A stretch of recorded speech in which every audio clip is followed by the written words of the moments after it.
Welcome to Grew with Portia, the podcast that uncovers the hidden treasures within grief. I'm your host, Portia the producer, and I'm inviting you to join me on a transformative journey where we will exchange laughter, of course the best medicine of them all, reflect on cherished memories, remember that time that the little boy grabbed my hand instead of his mother's at the amusement park? Yikes. And of course discover gratitude while navigating one of life's hardest challenges, loss. So get ready to grow with me, Portia the producer. Let's dive in.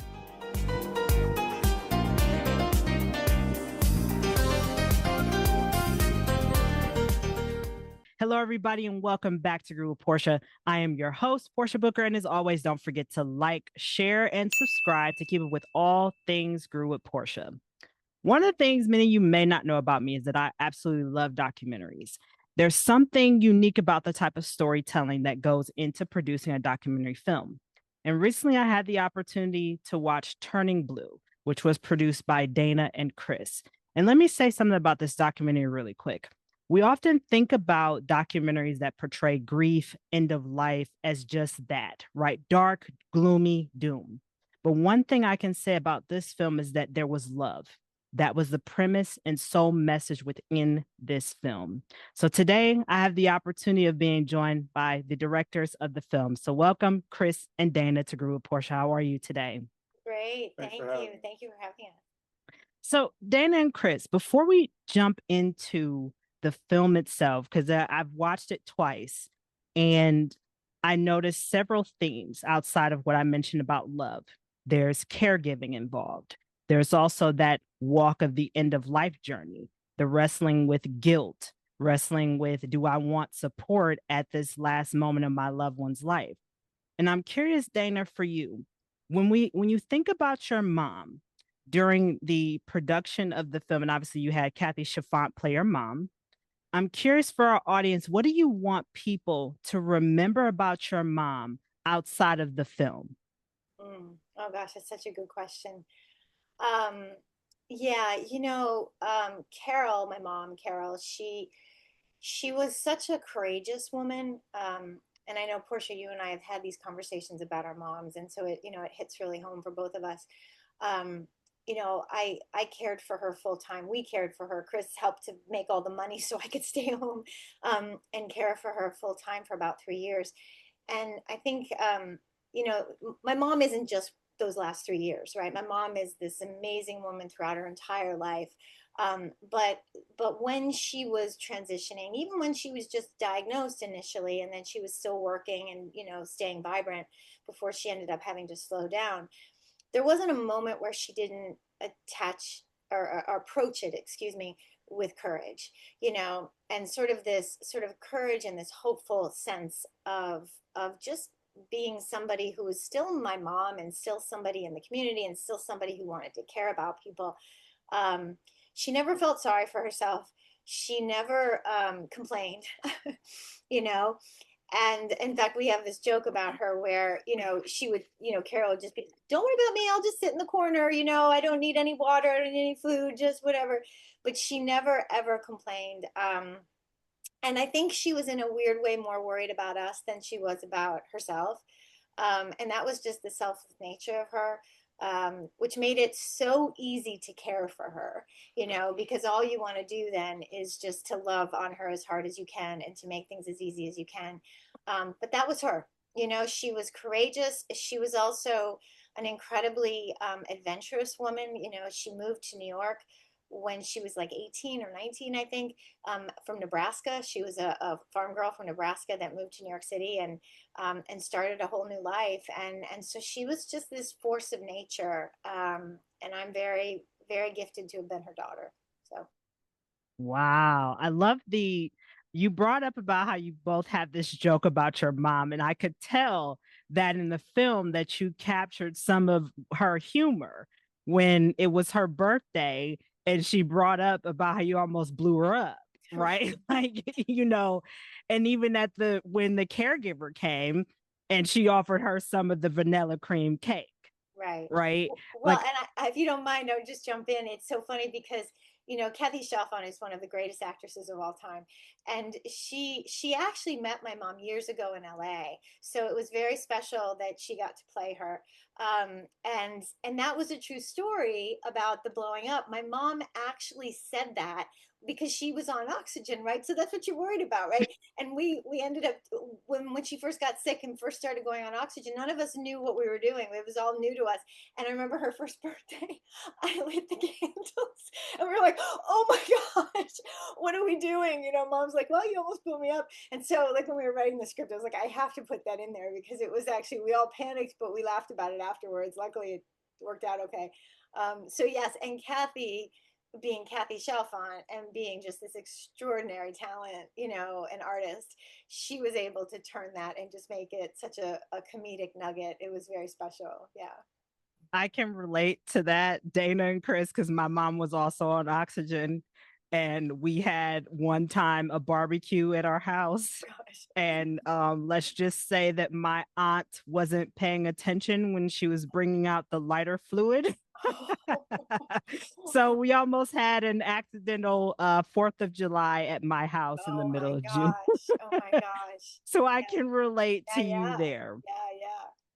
Dana and Chris, let's talk about the film. One of the things that I noticed in the very beginning, through the entire film, and even to the end, was the darkness to set the tone of the duality of life, right? You're depicting your mom in kind of her final moments with you, and also highlighting certain pieces, as in the birthday, the vanilla cream, the caregiver coming by. I'm curious, can both of you share what the writing process was like to really condense so many different memories into something so short and impactful? You want to take that or? No, you're the writer. I want you Okay. to take that. Okay. Yeah, sure. Yeah, I mean, I think well, I mean, the script really came out, and I think maybe you and Portia and I, maybe we've talked about this. That when Mom passed away, she passed away 5 days after we brought her here to Cleveland, and she passed away 5 days later. And though, and I'm sure you and I have talked about this. I mean, I was waiting for this, right? I was preparing for this. The nurses had been preparing me. I was giving morphine. Like, there was a whole thing. Like, I knew we were headed in this direction. But when it happened, you'd think I would be ready for it. And I wasn't even a little bit ready for it. Like, I was destroyed. Um, and I think you're so busy caregiving, right? Like, you're in life or death every day. All you can do is think about getting to the next point, right? And so I wasn't thinking too far ahead. I was just like, keep her alive today, keep her alive today. So when she died, I just wasn't even a little bit ready for it. And I was so distraught and so destroyed that I didn't know what to do. So the script came out of me sort of, it was salvation really for me. I actually had somebody say to me, I think your mother should, maybe what will help you is if she lives in your work. And I said, wow, if she stays alive in my work, maybe I can get through this a little easier. So I started writing. I told Chris, I said, look, I think we should make this movie. And he was all on board. He said, I think it's a great idea. And so then the writing process began. And it was hard because I think for me, I wasn't journaling during that time. I didn't want to journal. I was just sort of like, a moment to moment. I was just like, my mom would suddenly need oxygen. I didn't have time to journal. I didn't have time to like write anything down or take a shower or do any of that. I was just like in constant, like, moving, trying to do that. So when everything slowed down and I had to really think about all the things that had happened over the years, that was very painful, and very difficult. But luckily I was able to remember all of it. And we knew that we wanted to create something that, I don't know even if we knew exactly what we were creating. I think we knew we wanted something that was going to be this sort of moment in a life, and this idea of transitioning. And for me in particular, Chris can speak to how he felt about it, but for me in particular, the thing that I wanted to capture the most, for us, was this idea that, and this was what was so shocking to me when it happened, that when death takes over and someone starts to transition, it it takes on a life of its own. That's a weird way of saying it, but it just kind of starts to move, And it was the first moment in all of it where I realized I had no control, right? I had been controlling the narrative every day, how much medicine, how much morphine, like for years I had been controlling everything. And then there's this moment where you see, I saw her feet turn blue, and I was just like, this is beyond me now. Like I have no way of doing anything. So that was very, very important to us to capture in the film, that idea, because I felt like that was something that people don't talk about much. That feeling of when you actually realize that death is coming, and it feels like, for me, what it felt like was a tsunami. Like I felt like I was sitting on a beach, and there was this thing that was about to engulf both of us, and I couldn't run away from it fast enough. I couldn't change it. It was too big for me. And that was the thing I felt that we really wanted to portray, because I just don't think people talk about it a lot. And I think for me, it was the most sort of palpable moment when I really understood the power of death. So the writing process was revolved around, for me anyway, was revolved around that whole idea. Wow. And I think about what you mentioned, the advice you were given, let your mom's legacy live through your work, right? And also the component of all the emotions when the caregiver told you your mom doesn't have much time left, her feet are turning blue, and all of the flood, like you mentioned, the tsunami of emotions, of sadness, of anger, the questioning, could I have done more? Right. I can relate to that with my mom. My mom didn't transition at home, but she transitioned in the hospital. And I was very much against my mom opting for the morphine Mm, because I felt there was still more fight in her. mm, But there was also that component of, I get to support you in this decision where you're making your exit, right. right? One of the things I also noticed, Dana, in the film is the sound is very important, as we know, especially in documentaries, because sound brings its own story and symbolism.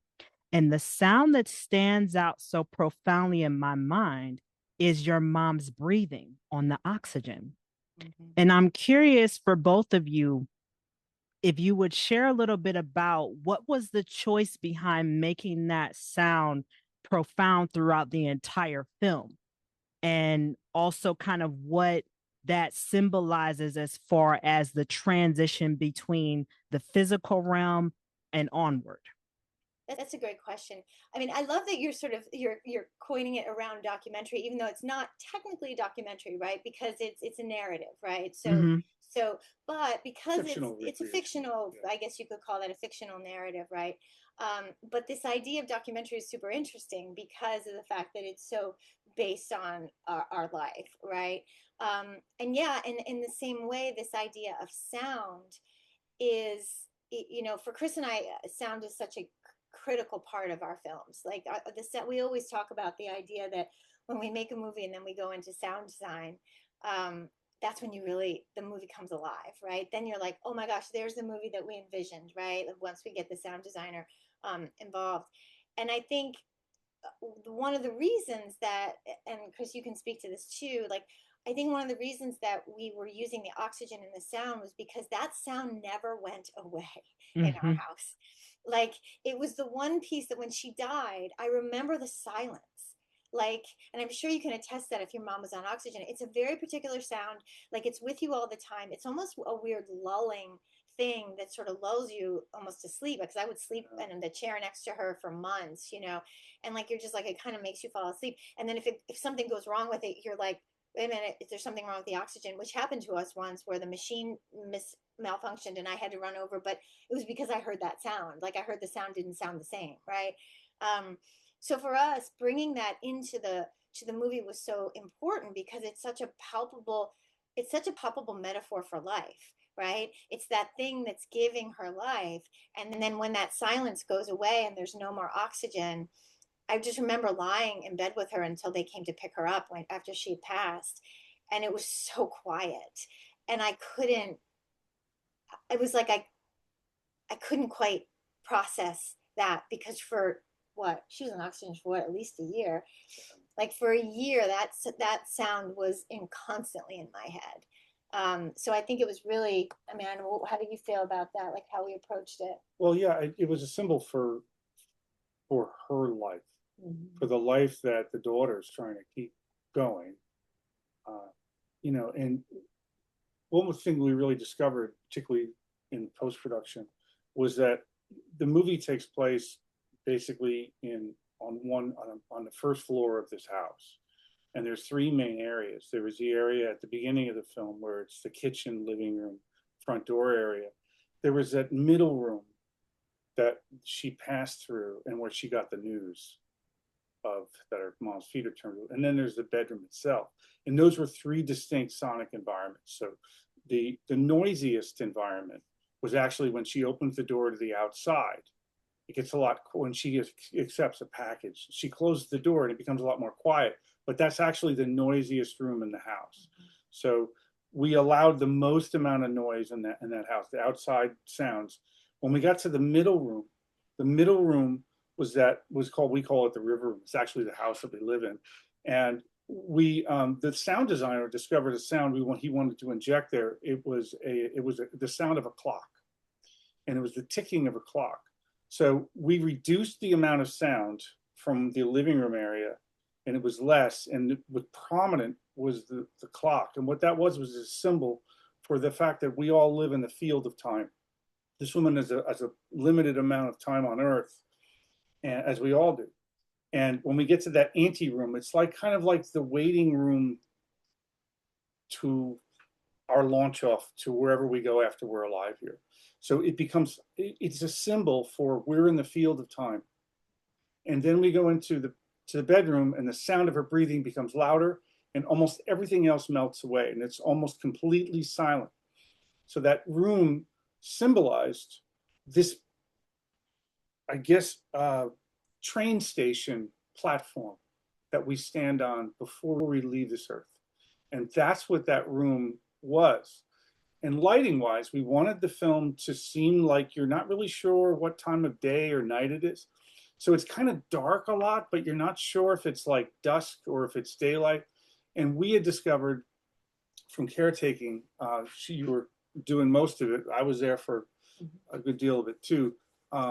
Was that when you're given medicine at 2 in the morning, 4:45 in the morning, at 8:30, that after a while you begin to lose track of when is daytime, when is nighttime. And we kind of wanted to give that subtle idea of like this idea of we don't really know what time it is. Because at that point in her life as well, it doesn't matter what time it is. Nothing else matters. Right. So that's what we kind of like to do with this world. And the world was also, if I could interject real quick, the other thing that Chris and I talked about a lot while we were making the movie was, because it's what I experienced in our house in California, was that you felt like you were in this sort of, it was a weird environment, because you felt like you were almost in kind of enshrouded in some kind of tomb, in your home, right? Because at a certain point, I wasn't leaving. Like I would have to have people bring things because I was too afraid.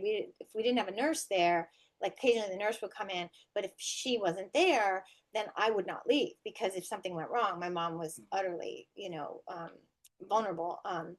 So you felt very enshrouded in this place, and it became this sort of really, in some ways you felt entrapped in it, but in another way you felt very much sort of protected by it, right? And the outside world was beyond you, right? And so we wanted to encapsulate that in the film, that feeling, sound wise especially. Exactly. And we did that with lighting and sound, but that sense that sounds from the outside couldn't get in. And we worked really hard on that, actually, because we worked, and we had a wonderful sound designer on this, and we worked with him very carefully about making sure that, like, because you could hear a little bird occasionally, like outside the window, but we were like, it has to be very soft. It has to be very, very soft, because you would naturally hear that, like, but it's so far away that we wanted to give that sense that Violet, the daughter, is living in this world with her mother that is very sort of sealed off from the world, not only from a physical way but an emotional way, right? Because that's how you feel when you're doing that. You sort of feel like it's you guys against the world, right? Which I think a lot of caregivers feel. I certainly felt that way about us. So And it's almost the symbolism too of being in the capsule, kind of like cryogenic state. Yeah. Within that short period of time, you mentioned about making sure that you don't hear birds chirping, so people are not sure of the time of day that it is. Yeah. And obviously the lighting, even at the very end of the film, Dana, when you're laying with your mom, you still cannot really tell if it's dusk or early morning.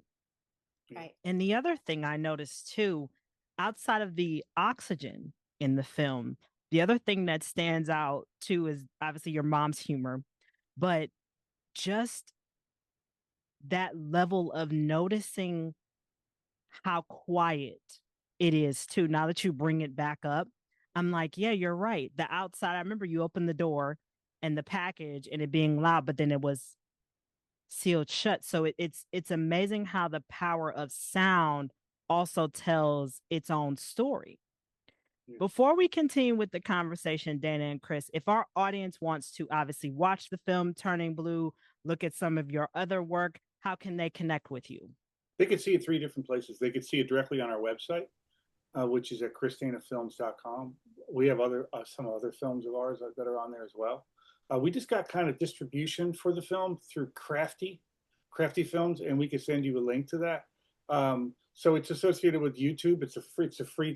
All of these sites are free, so you could watch it there, and you can also watch it on our Vimeo or YouTube channel for us as well. Yeah, it's available. Excellent. So for our audience, Dana and ChrisFilms.com, you can do a Google search of Turning Blue and you will find it as well. And of course, Crafty Films. Yeah, Crafty Films is great because there's other short films on there too. So it's a wonderful new site that has all these great short films. So. And Crafty Films as well. And you can use AI to your advantage if you forget, that AI has information on all of us that we may not even realize either. It's true.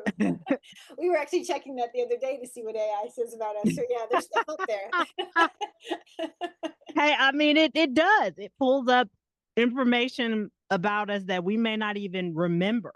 Right. There was an interview I did on somebody's podcast maybe 2 or 3 years ago, and it populated in the search. And so my AI avatar, his name is Mr. Gray. So Mr. Gray's like, here, this is information I found about you on Google. And I'm like, I forgot that podcast. I did that interview because I mean, like so having you just an agent or a manager, right? Like it's like they're right there. They know everything about you.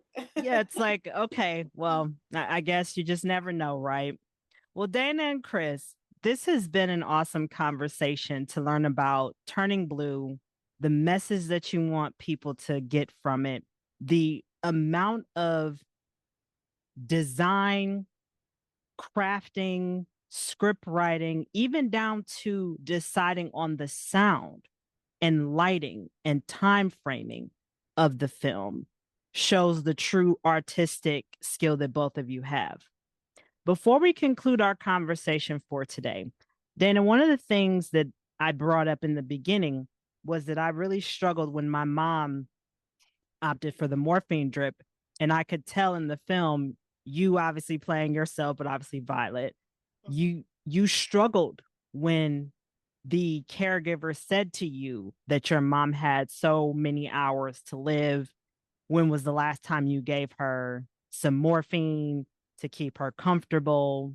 I'm curious, Dana, when you think back to that film, when you think back to you playing you, what was that emotional experience like for you? And what do you want other caregivers who will possibly be in your same shoes to give themselves that permission and grace to go through it as they need to? Yeah, it's a really good question. And obviously, I think it's a very controversial topic. I think it's a very personal topic. And so I would never tell anyone what to do or what to think. I can give you my story and people can take from that, what they will. Um, I first had to give mom morphine earlier on, not right before she died, but when she started really making a turn, which I would say was about 3 months before she passed, maybe 3 to 4 months before she passed. And, she and I had a conversation because she was still, my mom never lost her sense of her mind. Like that was always intact. And, I said to her, Mom, there's going to be a point where I'm going to have to make a decision and I need to know what you want. Ultimately, I want to know what do you want me to do? And she said, well, I don't want to suffer and I want to be comfortable. And I said, okay, then that's my job. And I will follow the guidelines of the nurses. And if I know that that's what you want, then I will make sure I do that the way the nurses tell me to do that. And that made her feel very secure, because I think part of what she was very frightened about was she knew me better than anybody. And she knew I was going to fight like to keep her alive. And she also knew that I was going to go down fighting. And I think she was trying to say to me, don't do that. Let me do whatever. She wasn't afraid to die. She was afraid to suffer is what she was afraid of. And so I knew that going in. And so I was like, okay. And when I had to start giving her morphine and the nurse came over and explained to me how to do it, and she could see, and I told her, I said, I'm really reticent to do this, even though my mom had already said I don't want to suffer, but I was still feeling that, oh God, I don't want to do this. And I remember the nurse saying to me, look, Dana, I know what it looks like to die from COPD. And she said, it is not pretty. And she said, your mom's going to need this. She's going to need this in order to keep her comfortable. And she said, I really suggest if you want her to stay comfortable, this is really what we need to do. And that was a hard conversation for me, but I heard it and I was like, I got it. Like, this is my responsibility. This is what I've signed on for. And so I was pretty good. Once I knew that, once my mom had said, this is what I want, and then the nurse had said, this is what it looks like if you don't do it, it's going to be bad, really bad. And she's going to really suffer. And she explained to me what air hunger looked like. And she explained all of it. And she said, this is going to be bad for her. And I said, okay. So then I was like, all right, my job is no longer what I want. It's what she wants and what she needs. And that's what I'm here for. Right. And so that was pretty much what I did. I mean, I will say that the day that she died, it was very hard for me, because I knew that, I knew I was allowed to give her, I was following the guidelines and they told me how much I could give her.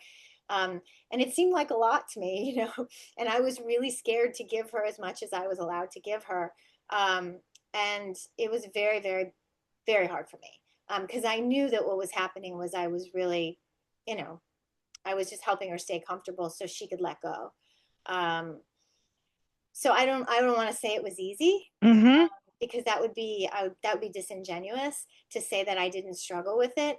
But I knew that, I was told that this is what I should do, and if I wanted to keep her comfortable and she wanted to die comfortably, that's what I needed to do. And so I did it, but it was not simple. It went against everything in my heart, because I knew that what I was doing was helping her let go so she could die comfortably. And like I said, the nurses were there and they, and everything, but yeah, I think it's a really hard thing to do. I think especially if you're at home and, so there's no easy answer, but I think ultimately my mom died really peacefully. I think she left when she was ready. And I think, my care team made that happen and helped to make that happen. And I'm just so grateful that she went when she was ready, and she went comfortably. So I think with the team that I had and they, and what how I was advised and what they were doing, what I was doing, I think we gave her the best death she possibly could have. But it's hard. And I think essentially that's what you're saying. And that's what I think people need to recognize, that it's not an easy decision at all. No. Whether your loved one opts for a comfortable transition, obviously, if it's sudden, I think the key component here is it's hard regardless, and you're never prepared, you're never ready Nope. for what it's going to look like. Nope. And You it looks just like have it to looks go. different for everybody, right? Yeah. Like depends on the person, depends on the disease, depends on, there's so many mitigating factors in making those decisions. And I think for me, I just wanted to do what she wanted. Yeah. You know, that was really because I knew, and Portia, I don't think we've ever discussed this, but I've certainly talked to friends of mine who've been through this before as well. Like, you know, as her daughter and as someone who loved her so much. I mean, my mom and I were like this, and I know you and your mom were too. Like, my whole job, you know, was to keep her alive, you know, and that was my whole job. And I took it and I ran with it and I focused on it, and that was it. Like I loved it every minute of the day. Like I didn't like when she suffered, but I loved caring for her, and it was so easy to care for her. But there was a point in and this actually happened somewhat early on. She had COPD, and we had this amazing pulmonary specialist that was her doctor. And my mom and I really never fought. Like we never fought. We were so close. But occasionally we would have a little tiff, but it was never like a fight. But I took her to the doctor one day, and our doctor, who I just adored, was sitting there, and I can't remember what it was, but it was about at that point she was still up and moving around and stuff. I think she'd stopped working at that point, but the doctor said, well, Carol, maybe you could do this. Maybe you could walk a little bit. And I was like, she's not walking. She's supposed to be walking. We're sitting there. My mom's looking upset and I'm looking upset. And the doctor looked at me, and she was just kind of keeping her mouth shut, whatever. And my mom and I, like I said, we never fought, but we got a little into it because I was like, you're not doing what the doctor's telling you to do, Mom. And so anyway, we went home. And the next day, the doctor calls me, and she'd never done that before. And she called me and she said, hey, Dana, listen, do you have a minute? And I said, yeah, sure. And she said, listen, I just wanted to talk to you about something. And I said, okay. And she said, I've been taking care of Carol for a while. She said, you guys have a really special relationship, and clearly the two of you adore each other. And she said, but I could see there was a little tension yesterday. And I said, yeah, I want her to do. And she said, let me say something to you. She said, Carol is going to do what Carol wants to do. And she said, so I think it's important that you know that, because as she's going through this, I want you to make sure you have as much good time with her as you can. And honestly, it was the best piece of advice I had ever gotten, because I was fighting so hard for me, because I couldn't stand losing her. And what I think I realized in that moment was my job was to help her get through it, not help me get through it. And everything changed for me that day. That conversation made me say, you know what? I'm not going to agree with everything she wants to do. I'm going to get frustrated because I want to keep her here longer, but it's her life, and it's her life to live. And the only job I have right now is to help her live it the best she can, and eventually help her die. And I think if the doctor hadn't said that to me, I would have fought with her more about the things I wanted her to do. And I think that would have taken away really precious time. And so I'm indebted to that doctor, for how she had the courage to call me and tell me what she thought. And Dana, I appreciate you sharing that, because it's one of those things where even as we're going through something challenging, look at how we're given those reminders, right? Of what your mom wants. Carol's going to do Carol. Right. But look at also the amount of time that you were able to be with her, to obviously memorialize her legacy through this film. So sometimes we never know what the gift is going to be when something transitions, a legit transition. So, Dana and Chris, before we conclude, I didn't want to forget to bring this up. You will be showcasing your film this year at Kent State for a grief event on October 29th. So, Dana, did you want to share with our audience about the event? Yeah, and then you should jump in too, because we're both part of this. Yeah, so it's a really exciting event. So Portia and I will be at Kent State doing what's going to be a grief event, and Chris will be with us as well. we're going to be screening Turning Blue, and having a conversation and a Q&A about it afterwards. And then Portia, you're going to bring your expertise in. So why don't you talk about what you're going to be doing? So, outside of obviously moderating the panel discussion after the film, I will be also running the Death Cafe, because let's be realistic that a lot of people have questions about transition, about grief, about dying, that they may not feel comfortable asking their family. They may feel like they're the black sheep. So, I really want this to be a space where people can come together, where yes, we've all experienced some type of loss or transition in our life, but it's that reminder of there's other people who've experienced similar, and you don't have to walk the path alone. And let's be honest too, a lot of people's greatest works come through the loss or transition of someone. So why not join together in something through an artistic lens instead of sometimes through a more clinical or professional approach?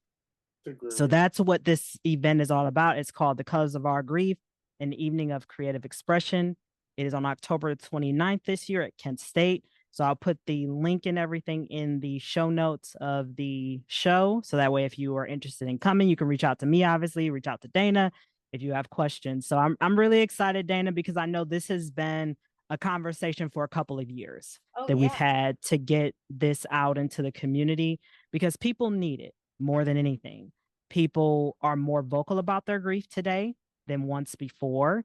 And I think there's such a richness in people being able to share their stories, especially about their loved ones who have made their transitions, about the imprints, as you mentioned with your mom, her being funny, right? You're going to blow me up, right? Or, little tips that you both have. We all carry those, but not all the time we're given that safe space to share those vulnerable moments, because oftentimes our families and our friends cannot hold space for our grief, but there are other people who can.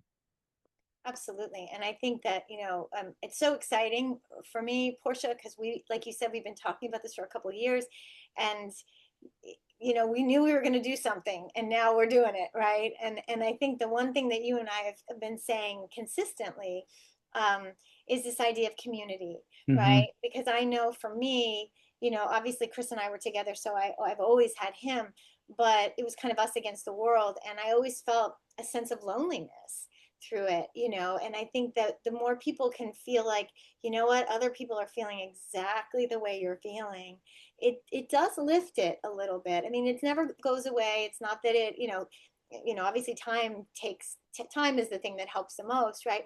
But it kind of takes some of the pressure off to know that other people are going through similar things.